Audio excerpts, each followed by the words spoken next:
At first he assumed it was his imagination playing tricks on him. Then he knelt down and put his fingers on the floor, and they came away wet. He glanced over his head.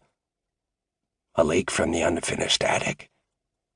No, the ceiling was dry. He shut the bedroom door behind him as quietly as he could. When he turned on the living room lights, there they were. Footprints.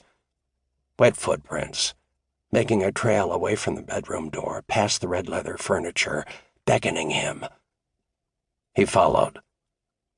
The footprints led him to the dining room, glistening on the hardwood floor, then to the kitchen, then to the screened rear porch, where the air was damp and thick. This way. Stride heard someone's voice, but it wasn't a voice he recognized. Or did he? There was something familiar about it. A voice from a long time ago. This way, the man said again. Stride went through the screen door and let it bang shut behind him. The door led into the small backyard that scraped along the slope of the sand dunes, behind which, hidden from view like a vast beast, was Lake Superior. Nearly every day of his life he went through that door, climbed the sandy trail, and hiked to the ribbon of beach where the waves lapped at his boots. He would stand there, soaking in the view of the huge blue lake, which constantly changed its moods like a beautiful woman. The skyline of Duluth clung to the steep hillside 3 miles away. And yet that wasn't where he was now. He went through the door and found himself in a completely different place. Looking back, he saw that his house was gone. Instead, he now stood on a cliff of black granite, 60 feet over a raging river.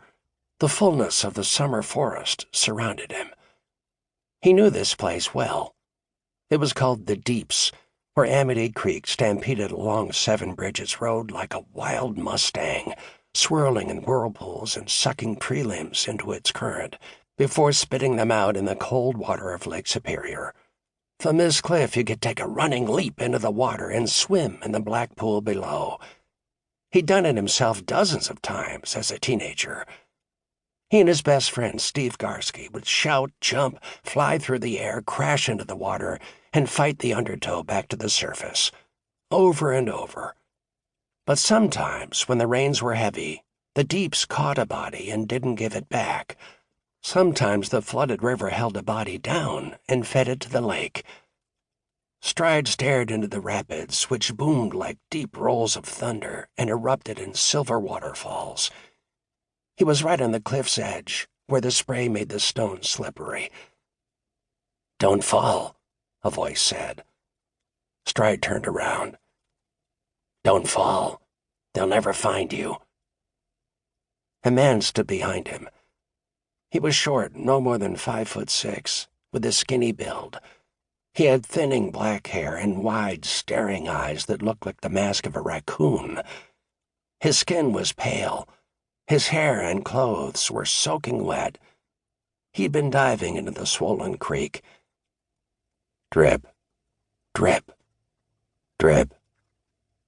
Stride heard the noise in his head again, somehow louder than the violence of the river below him. But it wasn't water he heard. The man on the cliff had a bullet hole in the middle of his high forehead, a perfectly circular black-ringed wound that seeped a ribbon of blood down the man's nose, around his pale lips, and onto his chin, where it dripped onto the stone like chamber music. Blood.